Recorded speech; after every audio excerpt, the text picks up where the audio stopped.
Please, just make it fast. Those were the first words she whispered, voice cracking, eyes hollow, when the entire world believed she had everything.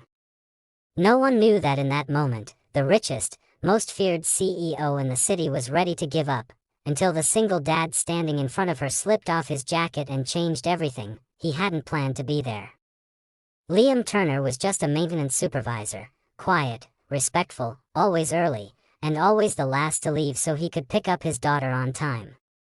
He had fixed thousands of things in that skyscraper, but nothing prepared him for what he found on the 39th floor balcony that freezing night. The city below sparkled like spilled diamonds.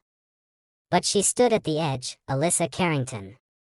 The Alyssa Carrington, youngest CEO in the tech world, unstoppable, unshakable, or so the rumors said, but tonight, her hands were trembling. Liam stepped into the cold air, confused at first. "Ma'am? Are you all right?" Security said. She didn't turn. "Please, just make it fast." His stomach dropped. She thought he was someone else. Someone who had come to stop her. Drag her back inside. Maybe even fire her for wanting a moment alone. He did none of that. He removed his jacket gently and placed it over her shoulders without touching her. It was warm. Soft. Human. That was the moment everything changed. Chapter 1. Alyssa stiffened beneath the jacket, breath hitching at the unexpected comfort. For a second, she didn't speak. The wind whipped her hair, but she didn't move away from the edge. Liam stood a few steps behind her. "Not too close, not too far. People usually yell at me," she whispered. "Or tell me to calm down. Or book me another meeting." Liam swallowed. "I'm not really good at yelling. My daughter says I sound like a confused panda." A tiny, accidental laugh escaped her. It was the smallest sound, but it was hoped that he continued softly, "I'm not here to make anything fast. But I can stay. If you want." She finally turned her head. Her eyes were red, tired, nothing like the sharp, polished woman he'd seen in magazines. "Why?" she asked. "You don't even know me." Liam shrugged lightly. "Because everyone deserves someone to stand with them when it gets too heavy." Alyssa's lips parted, and her gaze wavered. She looked down again, not at the city, but at her hands. "I lost the biggest investor today. My board thinks I'm inexperienced. My brother wants to take over the company. And her voice cracked.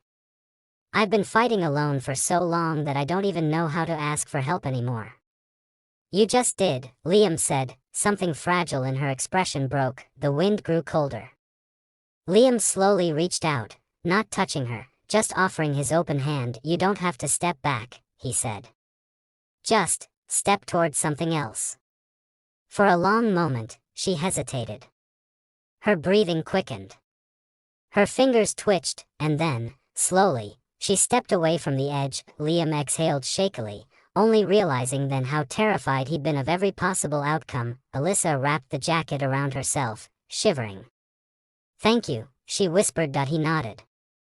"Let's get inside. You're freezing." But as he guided her in, keeping a respectful distance, he couldn't shake the strange feeling that destiny had just nudged their paths together. Neither of them knew that this wouldn't be their last moment, or their hardest. Chapter 2. Inside the quiet hallway, Alyssa leaned against the wall, covering her face with her hands. Liam stood nearby, waiting, not pushing. "People think I'm strong," she said when she finally looked up. "They see the cars, the buildings, the interviews. But no one sees how lonely it gets.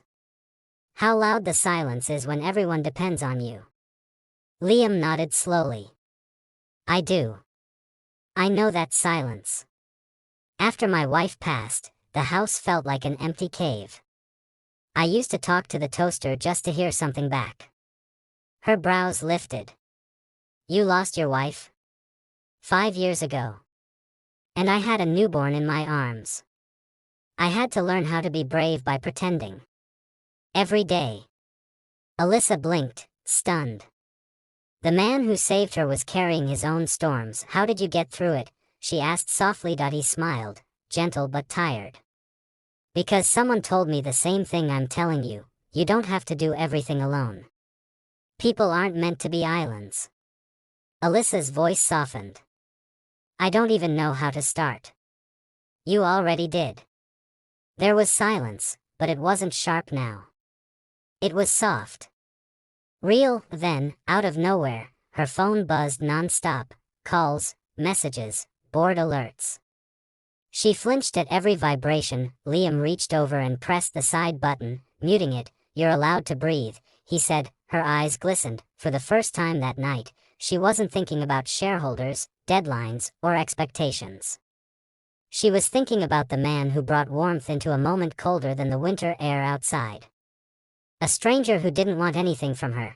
Not power, not status, not favors, just humanity. I don't know how to repay you, she whispered. You don't have to.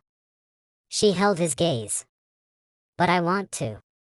Liam cleared his throat, suddenly awkward. Well, my daughter's school is hosting a Father-Daughter Day Sunday.